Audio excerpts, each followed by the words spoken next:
Halo sahabat Bunda, bertemu lagi dengan saya Dr. Ahmad Rafli, spesialis anak konsultan neurologi di RSIA Bunda Jakarta. Kali ini dalam rangka World Prematurity Day 2025, saya akan membahas mengenai perkembangan saraf pada bayi prematur. Karena mengapa? Karena perkembangan saraf pada bayi prematur berbeda dengan bayi yang normal. Yang perlu ayah dan bunda ketahui bahwa otak bayi prematur itu berbeda dengan otak anak yang normal karena dia belum mengalami perkembangan yang sempurna.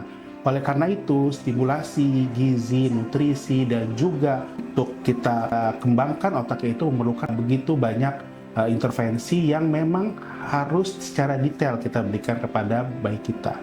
Saya akan berikan tips sedikit untuk memantau atau melihat perkembangan pada bayi prematur.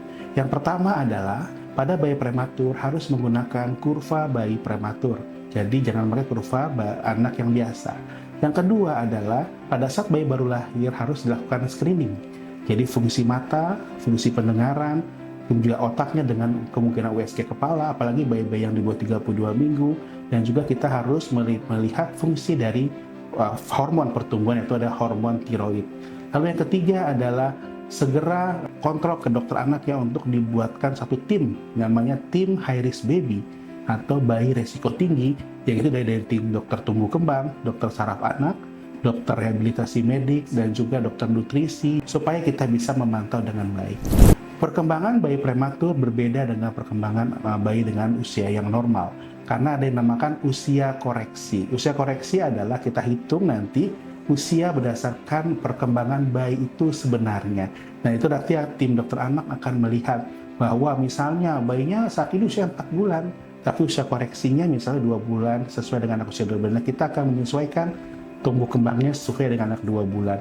Dan nanti stimulasi yang diberikan akan sesuai dengan anak sesuai dengan usia koreksi tersebut. Ayah dan bunda yang memiliki bayi prematur, pertama, jangan patah semangat. Dalam 2 tahun pertama, otak bayi prematur kita bisa optimalkan dengan segala stimulasi, nutrisi, dan juga segala vitamin yang kita bisa berikan. Terus yang kedua adalah tetap berdoa kepada Allah SWT bahwa kita dititipkan oleh Allah itu adalah anak yang istimewa.